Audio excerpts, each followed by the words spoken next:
Anggota Komisi 3 DPR RI Dapil Bali Putu Sudiartana mengatakan, banyak pejabat negara hingga pemerintahan terbawah terjerat kasus hukum. Untuk itu terkait pengelolaan dana desa, politisi Partai Demokrat ini mengingatkan agar kepala desa berhati-hati menggunakan dana tersebut. Program-program pembangunan desa yang dicanangkan harus sesuai petunjuk pelaksanaan dan petunjuk teknis sebelum menjalankan program menggunakan uang negara. Sudiartana meminta aparat di desa tidak sungkan berkonsultasi ke instansi terkait sebelum melaksanakan kegiatan pembangunan.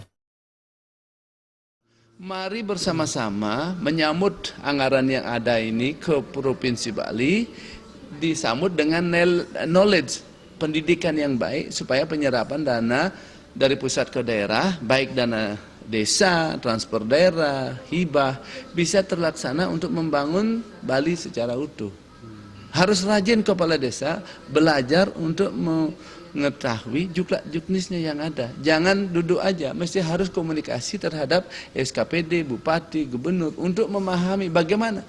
Karena setiap mata anggaran pertanggungjawabannya berbeda-beda dan HPS-nya berbeda-beda. Kalau dana transfer daerah dari pusat, umpamanya kementerian lembaga yang dilempar ke dekonsentrasi ke daerah, itu berbeda juga pertanggungjawabannya. Nah, kalau direct langsung dari pusat transfer daerah ke desa juga beda pertanggungjawabannya. Mari kita bersama-sama belajar. Bila mana ada permasalahan harus bertanya. Jangan malu-malu sebagai kepala desa, klien, dinas maupun adat mendapatkan bantuan dari pusat maupun dari daerah, kabupaten maupun gubernur, bertanya untuk mempertanggungjawabkan seperti apa. Bila mana tidak jelas, jangan memakai dana tersebut supaya bisa tidur nyenyak.